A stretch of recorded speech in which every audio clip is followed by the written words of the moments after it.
Connaissez-vous le chemin parcouru par l'huître pour arriver jusqu'à votre assiette? Beaucoup de passion, une grande dose de savoir-faire et surtout de la patience sont nécessaires aux artisans de la mer pour élever une huître de qualité. On appelle cet élevage l'ostréiculture.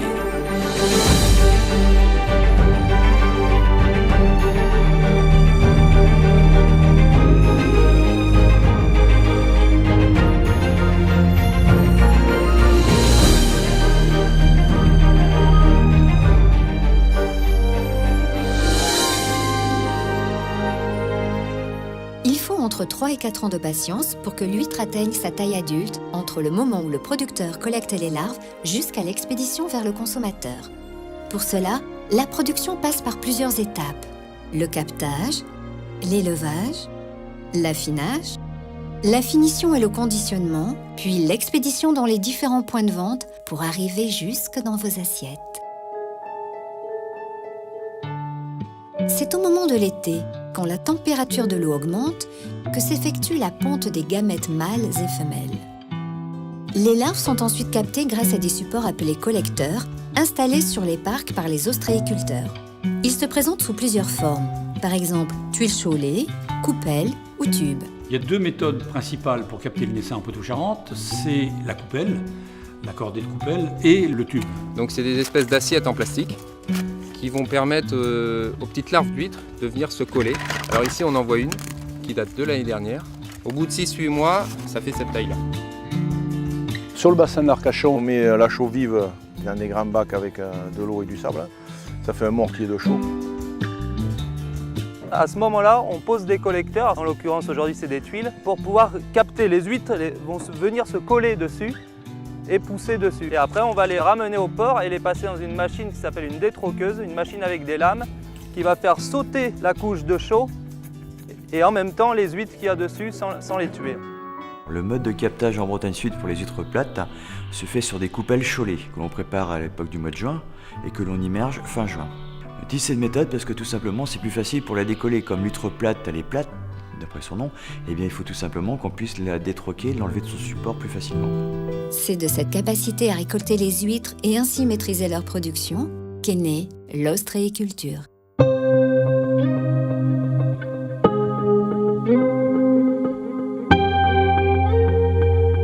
Selon les régions de production, plusieurs modes d'élevage sont utilisés pour s'adapter au mieux à l'environnement. Découvrez-les avec leurs différents producteurs.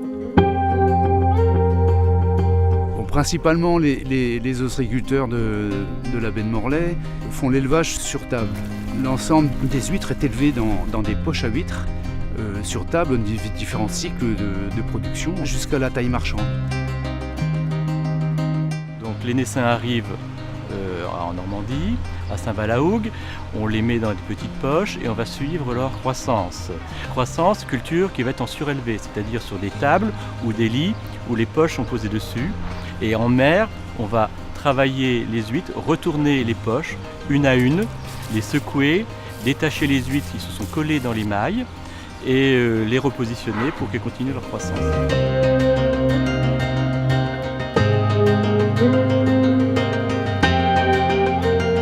Les étapes d'huîtres creuses dans le bassin de Thau, c'est l'élevage en suspension. C'est des pieux de chemin de fer plantés avec des structures au-dessus, on le voit derrière moi, auxquelles on suspend des cordes. On fait passer un fil, un chou de ciment et une autre huître par-dessus. C'est-à-dire que ça fait des petits plots de 3 huîtres qui, une fois suspendues dans l'eau, se développent et se conquent puisqu'elles vont chercher le soleil pour se développer encore plus. Ici, on est dans le berceau de l'huître plate. La particularité de la baie de Quiberon, c'est que l'huître vit sur le fond, en pleine mer et en eau profonde. Elles sont en pleine eau et elles vivent là pendant 3 ans. C'est du dragage en eau profonde. Cette huître-là, elle naît ici, elle se reproduit naturellement et là, on a un produit de toute qualité et une merveille.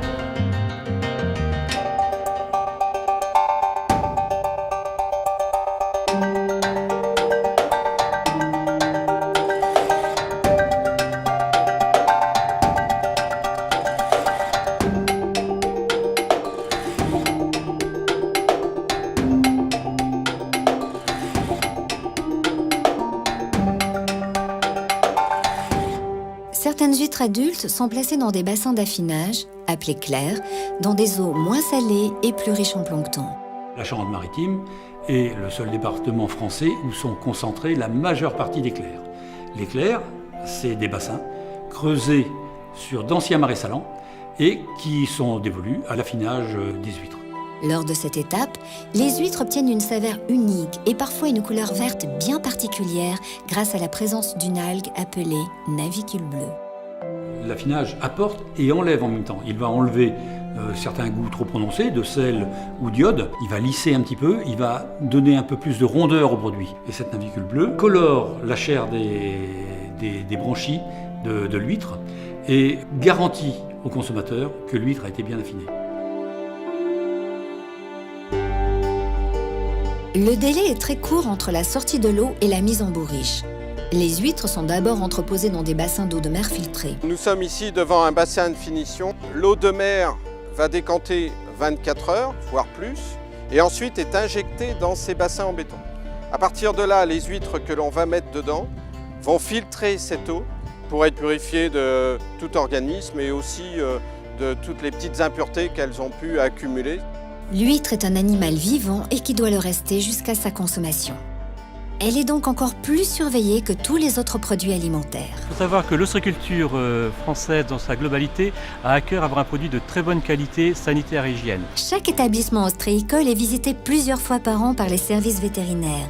Des contrôles approfondis sont effectués sur tous les points de vente. Les huîtres en particulier sont particulièrement contrôlées à toute étape de leur vie et principalement juste avant la commercialisation par les services vétérinaires, par Ifremer et par les professionnels eux-mêmes. Dans l'hypothèse où on détecterait un souci sur les produits, il y a des procédures draconiennes qui existent pour retirer les produits du marché dans un souci de protection du consommateur.